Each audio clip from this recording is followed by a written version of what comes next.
ইহুদিবাদী ইসরায়েল যদি আবারও ভুল করে এবং ইরানের পবিত্র ভূমিতে আক্রমণ করে তবে পরিস্থিতি ভিন্ন হবে। ইরানে চলমান হামলার চালানোর দুঃসাহস করলে ইসরায়েলের কোনো অস্তিত্ব থাকবে না বলে হুঁশিয়ারি দিয়েছেন ইরানের প্রেসিডেন্ট ইব্রাহিম রাইসি। মঙ্গলবার পাকিস্তান সফরের দ্বিতীয় দিনে পাঞ্জাব বিশ্ববিদ্যালয়ের একটি অনুষ্ঠানে এমন হুঁশিয়ারি উচ্চারণ করেন তিনি। বিস্তারিত রিপোর্টে। ইরানের ওপর আবার কোনো হামলা করলে ইসরায়েলকে নিশ্চিহ্ন করে দেয়া হবে বলে হুঁশিয়ারি দিয়েছেন ইরানি প্রেসিডেন্ট ইব্রাহিম রাইসি।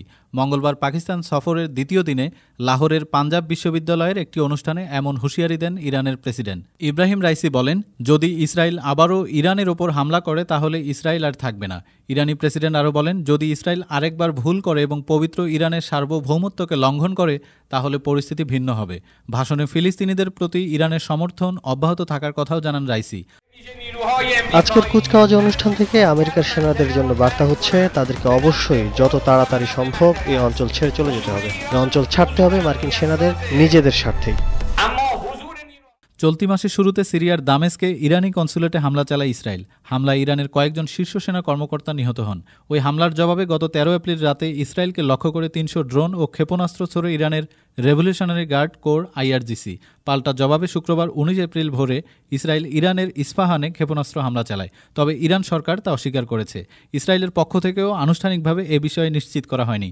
এদিকে ইরান ও পাকিস্তানের মধ্যে ব্যবসায়িক চুক্তি হওয়ায় বড় ধরনের নিষেধাজ্ঞার ঝুঁকি রয়েছে বলে হুমকি দিয়েছে যুক্তরাষ্ট্র। মঙ্গলবার এক বিবৃতিতে পাকিস্তানে ইরানের প্রেসিডেন্ট ইব্রাহিম রাইসির 3 দিনের সফরকে কেন্দ্র করে এমন সতর্ক বার্তা দেয় স্টেট ডিপার্টমেন্ট। বিবৃতিতে পাকিস্তানের নাম উল্লেখ না করে স্টেট ডিপার্টমেন্টের একজন মুখপাত্র বলেন, তারা সবাইকে পরামর্শ দেন, ইরানের সঙ্গে যদি কোনো দেশ ব্যবসায়িক চুক্তি করে তাহলে তাদের ওপর ওয়াশিংটনের বড় ধরনের নিষেধাজ্ঞার ঝুঁকি আছে। ওয়াশিংটনের সঙ্গে ইসলামাবাদের বাণিজ্য ও অর্থনৈতিক সম্পর্কের বিষয়ে মন্তব্য করার সময় ওই মুখপাত্র বলেন, যুক্তরাষ্ট্র পাকিস্তানের বৃহত্তম রপ্তানি বাজার এবং বৃহত্তম বিনিয়োগকারী দেশের মধ্যে একটি। Desk report, time television, new York.